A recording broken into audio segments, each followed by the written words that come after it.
ketika piagam itu dilaksanakan, maka membutuhkan validator dan juga membutuhkan surat pernyataan dari kepala sekolah.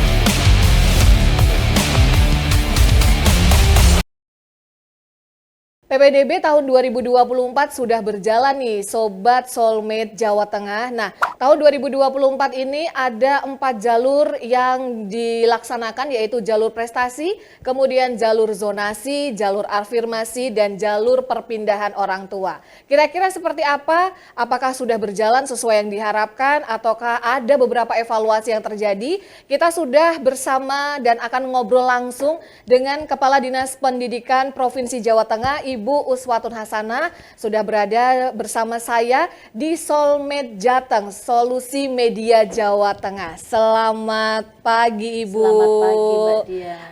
Sehat? Sehat. Alhamdulillah. Sehat, Oke. Nah, ini banyak sekali pertanyaan-pertanyaan dari masyarakat di luar sana Ibu tentang PPDB 2024.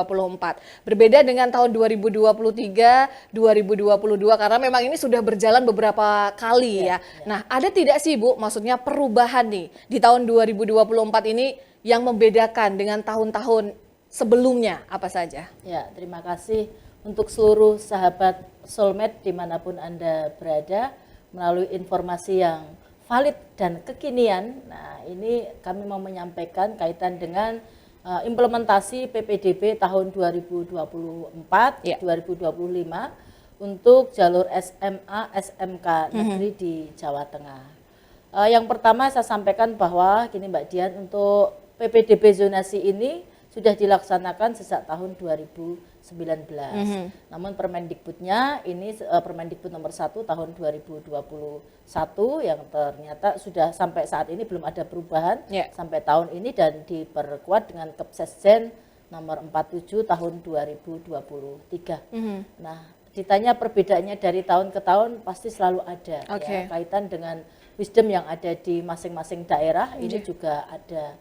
Nah, perbedaan yang pendek antara tahun ini dengan tahun yang lalu yaitu kaitan dengan anak panti, di mana untuk jalur afirmasi ya, panti ini jalur afirmasi, ini panti menjadi 3% dari yang sebelumnya 2%. Karena ternyata tahun lalu juga tidak terpenuhi kuotanya, sehingga yang sebelumnya 2%, kuotanya minta ditambah, ini menjadi 3%. Nah, kemudian untuk kuota anak guru yang sebelumnya ini anak guru SMA, yang tahun ini menjadi anak guru SMK juga, termasuk juga Tendik yang datanya sudah terintegrasi juga. Karena masa gurunya ngajar di situ muridnya nggak diterima gitu ya pengabdiannya. Namun untuk yang dulu masih ada COVID ya, anak nakes, ya, anak yatim piatu juga yang orang tuanya meninggal karena COVID, ini tahun 2024 sudah tidak diakomodir dalam afirmasi karena juga sudah habis, orang tuanya dulu sibuk di nakes untuk ngurus korban ya, kemudian anaknya terbengkalai nggak diurus. Nah, sekarang sudah mulai fokus lagi untuk mengurus anaknya. Kemudian dalam Kepsesjen yang terbaru yang disampaikan Desember 2023 bahwa kalau dulu syarat KK itu minimal 1 tahun. Nah, sekarang ada penambahan minimal 1 tahun dan kepindahan itu ya 1 tahun kepindahan, dan kepindahan itu harus diikuti oleh orang tua. Jadi status hubungan dalam keluarga ini harus jelas. Ini untuk jalur zonasi ya, untuk jalur zonasi.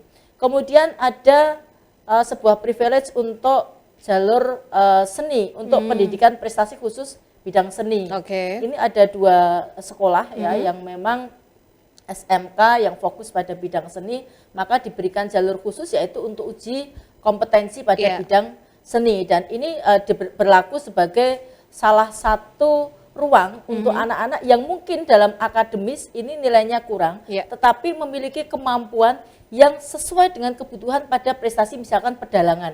Ada yang dalang nggak pernah ikut lomba, kan ada juga yang anak kompeten di situ, termasuk menari dan sebagainya. Ini persentasenya ada di masing-masing SMK, ya 15% itu cukup banyak juga.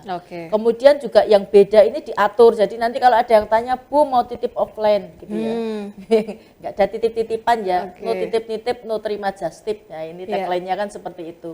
Jadi cadangan pun dalam Kepsesjen itu sekarang diatur. Apabila nanti misalnya jalur prestasi ada yang tidak daftar ulang, maka cadangan secara otomatis akan naik. Ini yang akan mengisi. Dan kami tidak memiliki atau tidak masuk ke akses dalam cadangannya siapa saja, bahkan memasukkan ke cadangan.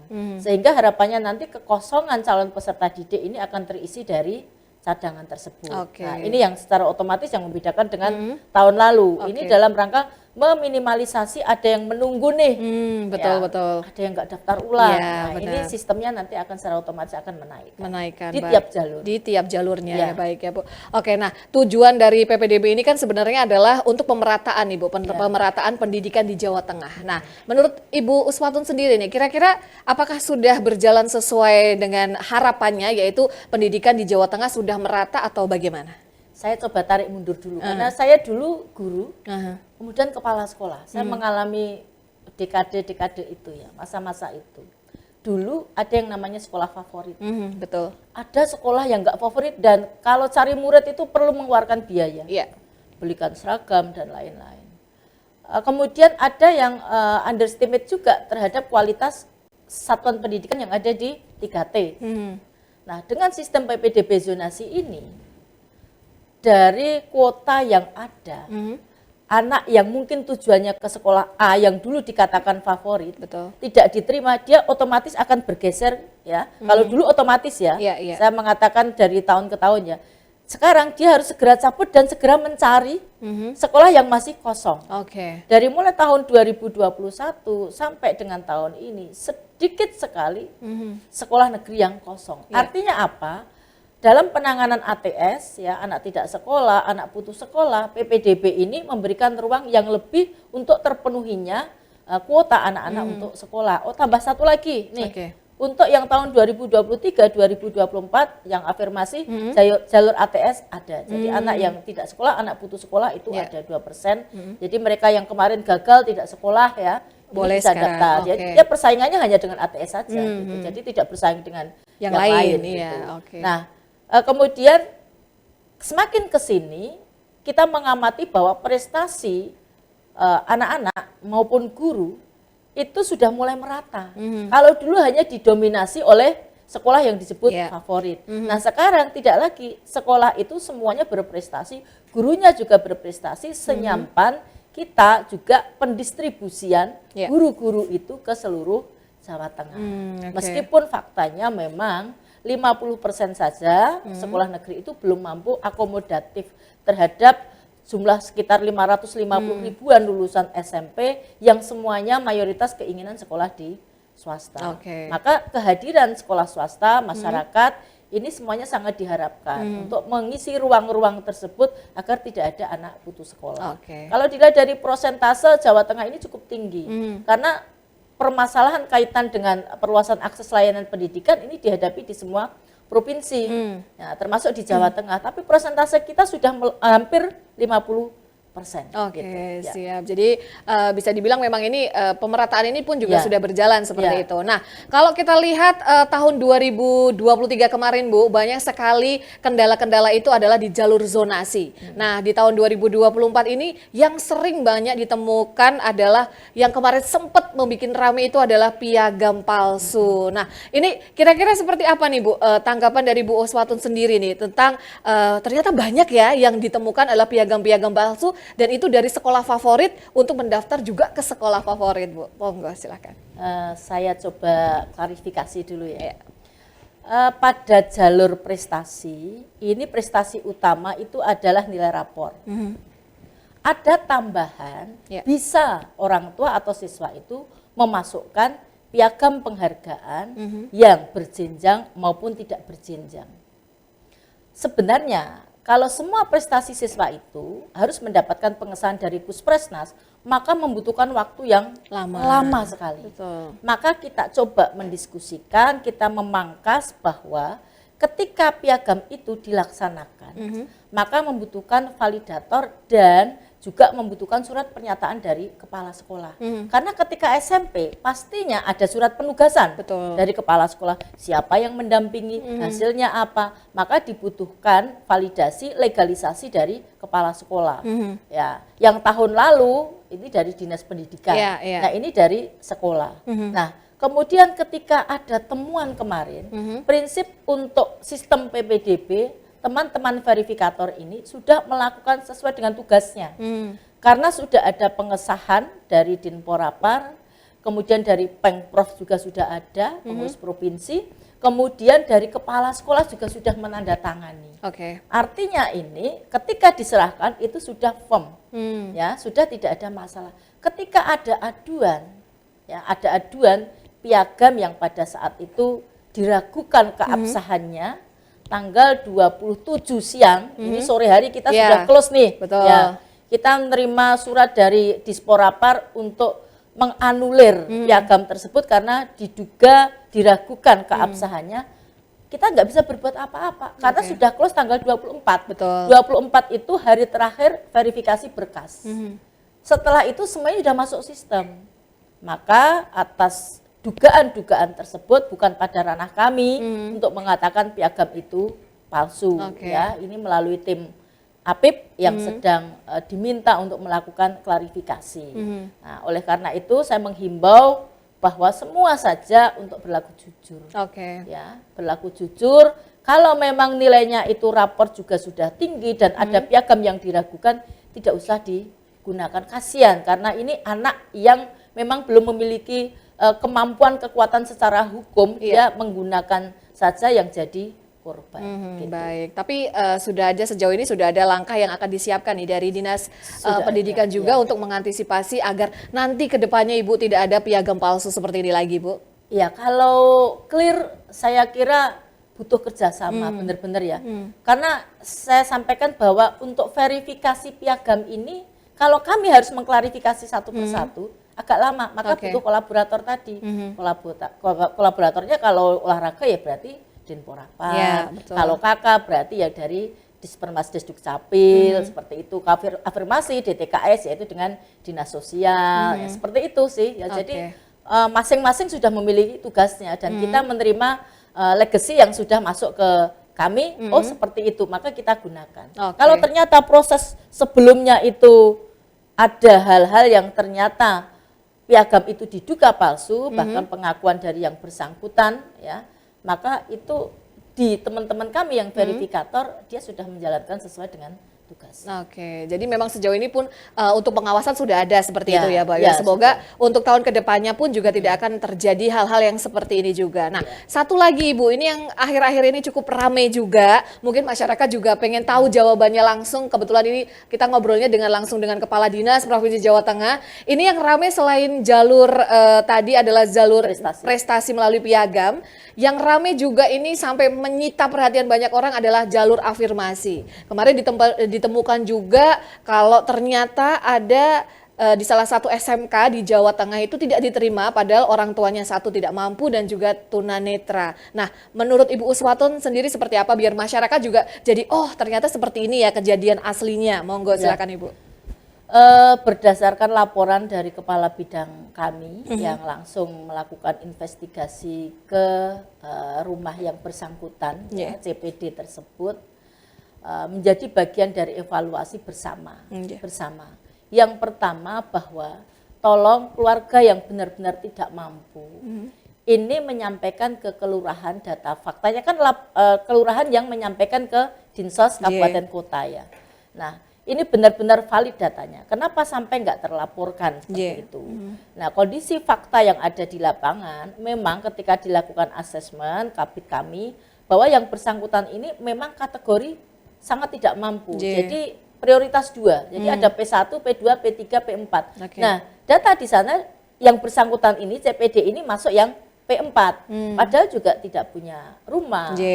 Kemudian rumah yang dipinjami juga sangat sempit, Betul. harusnya ini masuk P2.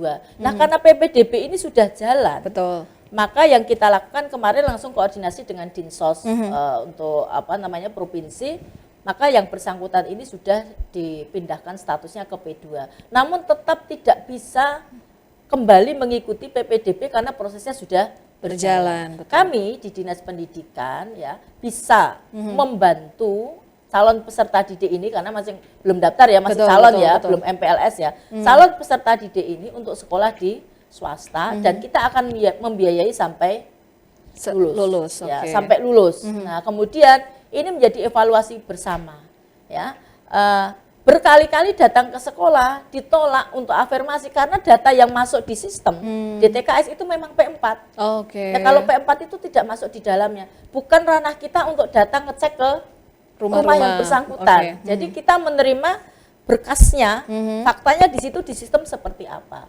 Maka kemarin hasil diskusi kita juga ya untuk Dinsos kabupaten, kota ini bisa update 3 bulan sekali sehingga pada saat PPDB tidak selalu trending ada hal-hal yang kelupaan. Tapi perlu disadari juga Mbak Dian ya, tak ada gading yang tak retak. Teman-teman bekerja ini sudah luar biasa semuanya, Dinas Sosial, Dukcapil, Dinporapar dan teman-teman yang lain yang mensupport data kepada kita. Ya ini menjadi bagian dari evaluasi bersama, termasuk kita yang pada ranah verifikator. Betul. Jadi mungkin juga bisa disampaikan Ibu Us, biar orang tua ya, karena biasanya kan orang tua yang prepare seperti itu untuk apa-apa saja yang harus disiapkan. Nah, mumpung ini juga momennya lagi pas untuk tahun depan nih, yang harus teliti itu apa saja? Karena kan kalau jalur afirmasi ini hampir sama dengan tahun 2022 yang dimana belum terdaftar pada Dinsos kalau memang tidak mampu. Kemudian 2023 adalah zonasi. Ini muncul lagi adalah tadi ternyata belum terdaftar juga sebagai di jalur afirmasi. Nah, monggo silakan. Jadi biar tidak ada yang ketinggalan nih, orang tua harus apa saja sih yang harus dipersiapkan? Ya, menarik yang tadi ya, tak ada gading yang tak retak. Sejauh ini kita sudah berusaha sebenarnya. Kuncinya apa toh? Ketidaktahuan itu kuncinya sosialisasi. Tapi kita juga sulit untuk mengetuk pintu rumah satu persatu. Rumah calon peserta didik untuk menyampaikan sosialisasi. Maka kami sampaikan bahwa lebih dari 5 kali kita sudah sosialisasi ke Dinas Pendidikan Kabupaten Kota. Baik secara luring maupun daring. Yang terakhir kita sudah menyampaikan bulan Juni ya, di Jepara sudah kita sampaikan. Dan semuanya wajib hadir. Nah, kemudian yang kedua, dari sekolah yang ada di sekitarnya, misalnya ada di wilayah X gitu ya. Sekolah negeri yang ada di situ juga sudah sosialisasi ke perwakilan sekolah terdekat melalui wakil kepala sekolah. Bahkan sekolah terdekat SMA SMK negeri juga sebagian sudah sosialisasi datang ke sekolah tersebut sebagian. Tapi sebenarnya SOP-nya adalah mereka yang mengundang Wakasek untuk sosialisasi gitu ya. Nah, kalau akhirnya kita diminta untuk memahamkan orang tua satu persatu, ada sekitar 550.000 kepala keluarga yang harus kita beritahu kaitan dengan sosialisasi PPDB. Ya, bahasanya kita nggak mampu seperti itu. Maka apa fungsinya? Kita ada koordinasi langsung dengan Dinas Pendidikan Kabupaten Kota, dengan MKKS, kemudian dengan camat, dengan desa, semua sudah disosialisasikan. Kalau ada orang tua yang tidak tahu, ini kesadarannya yang perlu juga dimunculkan, literasinya yang perlu tingkatkan. Kalau memang tidak bisa hadir, medsosnya ada, PDK Jateng ya, nanti cek hal sekecil apapun kami minta untuk diinformasikan ya. Kemudian ada websitenya juga. Kemudian ada call center. Call centernya mulai dari Dinas Induk, cabang dinas, satuan pendidikan semuanya ada. Ya, jadi kalau dulu ada peribahasa malu bertanya sesat di jalan, ya. Ternyata juga masih ada. Tapi kami juga menyadari ketika mungkin ada, saya kan sibuk. Ya kan siapa sih yang nggak sibuk sekarang? Ya, tapi bagaimana menunjukkan kepedulian kita kepada anak kita nih, aset kita nih. Ya, mari kita berikan dia hak sesuai dengan prestasinya. Kalau jalur prestasi, kalau dekat ya berarti dengan zonasinya. Mayoritas kendala yang ada adalah karena ketidaktahuan. Ya, ketidaktahuan. Pokoknya anak saya begini, harus masuk di sini. Lah ternyata setelah kita cek Iya. masuk kok, cuman jalurnya yang diambil yang Berbeda. Jadi yang tidak sesuai seperti itu ya, Iya, Bu ya. betul. Baik, terakhir nih buat Ya, Ibu ya. Uswatun, strategi apa nih yang akan dilakukan Dinas Pendidikan Provinsi Jawa Tengah tentunya untuk mewujudkan generasi emas 2045? Monggo silahkan Ibu. Ya, terima kasih. Sudah ada sekitar 27 edisi Merdeka Belajar dari Kemendikbud Ristek. Kemudian kemarin kita publikasi sekalian ya, Dinas Pendidikan dan Kebudayaan Provinsi Jawa Tengah ini melalui Ayo Rukun, Ayo Rukun, itu betul. sudah mendapatkan penghargaan dari Kemendikbud Ristek kemarin hari Jumat malam Wis, ya, untuk mantap. transformasi pendidikan. Terima kasih pengelolaannya. Dan ini sinergi juga bahwa saat ini PR kita masih banyak, yaitu terkait dengan kekerasan yang ada di satuan pendidikan. Betul. Nah, menangkap itu jika dikaitkan dengan bonus demografi, kalau kita tidak melakukan mitigasi sejak awal, tindakan preventif sejak awal, bonus demografi ini menjadi bonus anak-anak yang memang tidak berkualitas. Padahal tujuan kita adalah generasi emas, Betul. ya, generasi emas. Dalam kurikulum Merdeka, ya, kita sudah menggunakan kurikulum Merdeka dengan ruhnya adalah profil pelajar Pancasila. Ada 7 tema di situ yang ketika benar-benar dilaksanakan di satuan pendidikan, tidak ada lagi anak-anak yang sibuk dengan hal-hal di luar dari kegiatan pembelajaran. Betul. Karena pembelajaran sekarang itu asik, Iya. pembelajaran yang berdiferensiasi, Iya. keberpihakan pada bakat dan minat siswa, memanfaatkan semua fasilitas yang ada di sekolah. Harapan kita sekarang ini kan sudah dimulai nih, tidak ada lagi kita fokus pada juara 1, 2, 3. Iya, betul. Tetapi fokus kita adalah bahwa setiap kepala, setiap anak itu menjadi juara dalam bidangnya. Dan Oke. tugas sebagai seorang guru, kepala sekolah ini adalah memberikan ruang, membuka ruang kepada anak-anak untuk mencapai suksesnya dengan jalannya dan kemampuan dalam melangkah. Oke, Sukses selalu. luar biasa. Iya. Terima kasih Ya, buat sama-sama. Ibu Uswatun, dan semoga dengan obrolan kita pada hari ini bisa mengedukasi masyarakat dan masyarakat juga bisa mempersiapkan untuk PPDB tahun depan, dan juga mungkin keluhan-keluhan yang terjadi di lapangan juga sudah terjawab oleh Ibu Uswatun. Jadi buat seluruh sobat Soulmate semuanya, melalui solusi media ini kita bisa menjawab semua pertanyaan-pertanyaan yang mungkin di luar sana sedang ramai ya Ibu ya. Dan ini semoga menginspirasi dan menjadi sharing kita bersama. Kalau begitu terima kasih sekali Makasih, Bu Mbak Dia. sudah mau Sukses sharing-sharing selalu. juga, dan kita harus pamit dari Soulmate edisi hari ini. Sampai ketemu di Soulmate edisi berikutnya, dan mohon maaf kalau kita berdua ada salah-salah kata. Selamat siang, terima Selamat siang, kasih. sahabat Soulmate.